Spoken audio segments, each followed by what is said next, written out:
उसके बाद है बच्चों एक चीज और देखना आप, जब हम इफ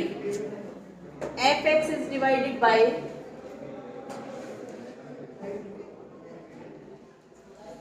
x माइनस a, एक बार आप f(x) को डिवाइड करो x माइनस a से, फिर आप इसी को डिवाइड करो x माइनस b से, एंड x माइनस c से भी आपको डिवाइड करना है, जो आप उस दिन पूछ रहे थे लास्ट लेक्चर में बेटा, जो लास्ट लेक्चर में पूछ रहे थे वो आ गया। ठीक है, आपको क्या करना है, f(x) को इनसे डिवाइड करना है। ठीक है, डिवाइड करने के बाद जो रिमाइंडर आएगा ना वो निकालना है। Then reminder r is given by, अब देखो ये ध्यान रखना तुम, रिमाइंडर जो आएगा ना वो आएगा first reminder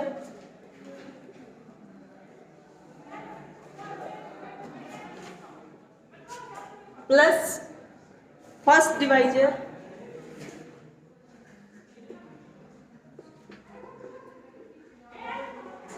into second reminder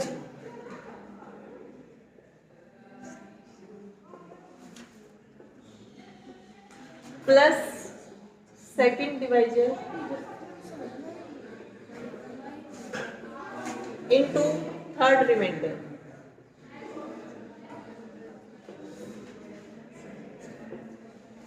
ये होता है। देखो अगर आपको ये बोल दिया जाए कि आपको f(x) को डिवाइड करना है x माइनस a से, x माइनस b से, x माइनस c से, पहले आपने क्या किया, x माइनस a से डिवाइड किया, ठीक है, सिंथेटिक डिवीजन लगा के, जो भी आपका क्वोशिएंट आया, जो रिमाइंडर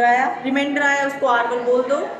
ठीक है, और जो क्वोशिएंट आया है उसको फिर b से, मतलब x माइनस b से डिवाइड कर दो। x माइनस b से जब आप डिवाइड करोगे तो कुछ रिमाइंडर आएगा, उसको r2 बोल दो, ठीक है, कुछ क्वोशिएंट आया, उस क्वोशिएंट को फिर आप x माइनस c से डिवाइड कर दो बाय यूजिंग सिंथेटिक डिवीजन, ठीक है, उसके बाद जो रिमाइंडर आएगा उसको आप क्या बोल दोगे, r3, थर्ड रिमाइंडर। अब देखो जो रिमाइंडर इन तीनों से डिवाइड करने के बाद जो रिमाइंडर आएगा ना वो किसके इक्वल आएगा, r is equal to first reminder, ठीक है, plus first divisor into second reminder plus second divisor into third reminder. इसी तरह से अगर आपके और कुछ भी लिखा होता, किसी और से डिवाइड करना होता अगर आपको, तो इसी तरह से ये आता जाएगा, ठीक है। अब देखो इस पे बेस्ड में एक क्वेश्चन करवाती हूँ आपको।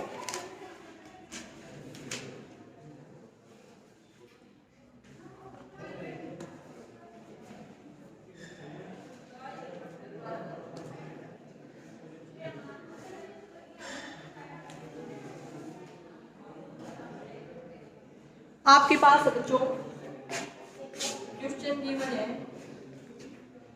Find the reminder in the division of, आपको रिमाइंडर निकालना है जब आप इस पॉलिनोमियल को f(x) है यहाँ पे x³ plus 3px plus q bye, इस f(x) को आपको डिवाइड करना है किससे, x माइनस a का whole square by x minus a whole square. आपको बच्चों f(x) को इससे डिवाइड करना है और फिर जो रिमाइंडर आएगा ना वो आपको बताना है कि रिमाइंडर क्या है। ये है फर्स्ट पार्ट, मैं नहीं बताती हूँ पहले मैं आपको। तो देखो यहाँ पर x माइनस a स्क्वायर से आपको डिवाइड करना है, इसका मतलब आपको x माइनस a इससे डिवाइड करना है ना। तो एक बार तो a से सिंथेटिक डिवीजन लगा दोगे, दोबारा फिर जो क्वोशिएंट आएगा उसको फिर से x माइनस a से डिवाइड कर दोगे। यही है, यहाँ पर x माइनस b था, कोई दिक्कत नहीं है, यहाँ तक क्लियर है। अब उसके बाद देखो सिंथेटिक डिवीजन जब हम लगाएंगे तो एक बात बताओ बच्चों, डिग्री कितनी है, 3, पोलिनोमियल की डिग्री है 3, है ना। तो यहाँ पर जब आप x³ का कोफिशिएंट लिखोगे तो 1, उसके बाद क्या लिखोगे, x² का कोफिशिएंट है ना, x² का कोफिशिएंट 0, वेरी गुड। उसके बाद x का कोफिशिएंट 3p और फिर कांस्टेंट टर्म ये आ गया, ठीक है। अब हम इससे डिवाइड कर रहे हैं x माइनस a से, x माइनस ए से जब आप डिवाइड करोगे तो यहां लिखा जाएगा a 1 as it is, a की 1 से मल्टीप्लाई करोगे तो a, उसके बाद दोनों को ऐड किया तो a की a से मल्टीप्लाई की तो a स्क्वायर, दोनों को ऐड किया तो a स्क्वायर प्लस 3p, फिर इसकी a से मल्टीप्लाई करोगे तो यहाँ पे लिखोगे a क्यूब प्लस 3ab, फिर दोनों को ऐड करके लिखोगे तो a cube plus 3ab plus q, ये आपका आ गया रिमाइंडर। इसको मैं बोल रही हूँ r1, ठीक है। अब उसके बाद ये क्वेश्चन आएगा, इसको फिर से आपको x माइनस ए से डिवाइड करना है, तो यहाँ पे क्या लिखोगे a, अब देखो ये 1 एज इट इज, उसके बाद 1 की a से मल्टीप्लाई की तो a, फिर दोनों को ऐड किया तो 2a की a से मल्टीप्लाई की 2a स्क्वायर, और दोनों को ऐड किया तो 3a स्क्वायर प्लस 3p, ये आ गया रिमाइंडर, इसको बोल दिया r2, यहां से आ गया क्वेश्चन, ठीक है।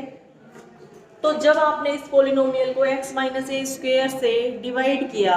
तो क्वेश्चन क्या है आपका qx इज इक्वल टू, देखो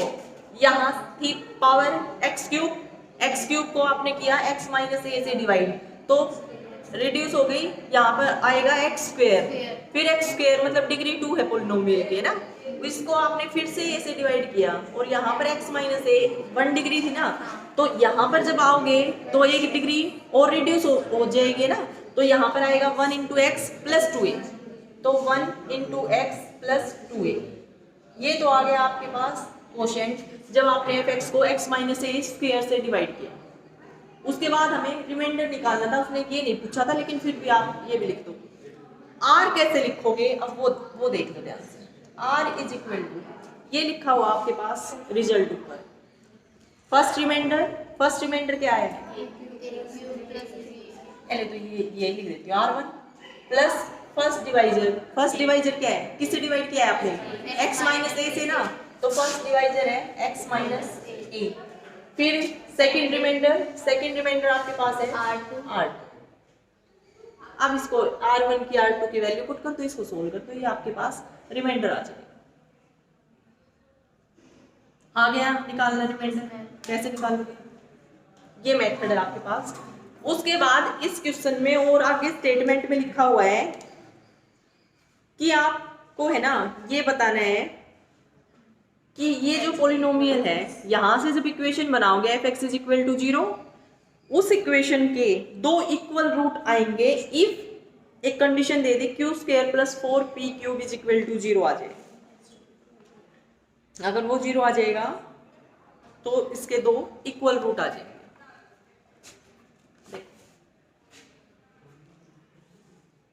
ये तो आ गया ना सबको समझ?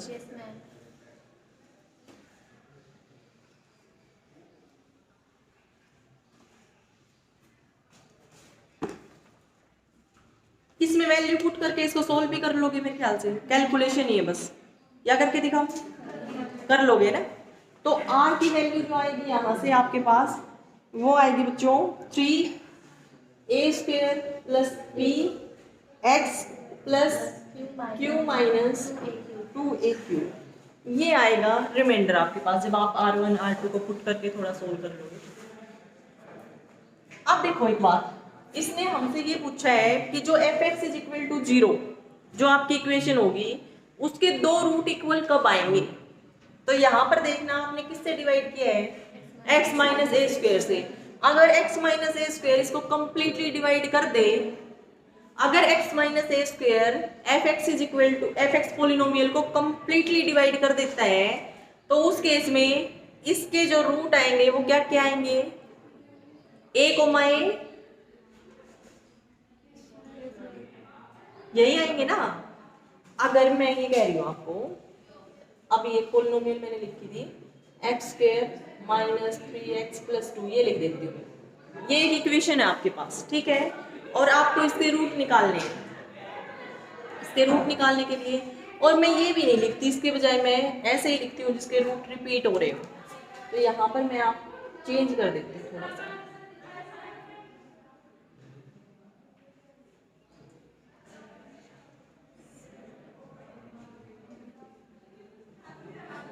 ये लिख दिया मैंने,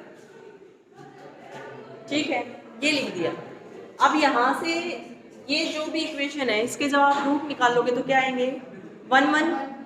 1 रूट आएंगे, हमें पता है, मैंने बिल्कुल सिंपल इक्वेशन लिखी है आपके सामने, है ना, 1 1 रूट है। जब आप सिंथेटिक डिवीजन लगाओगे तब बताना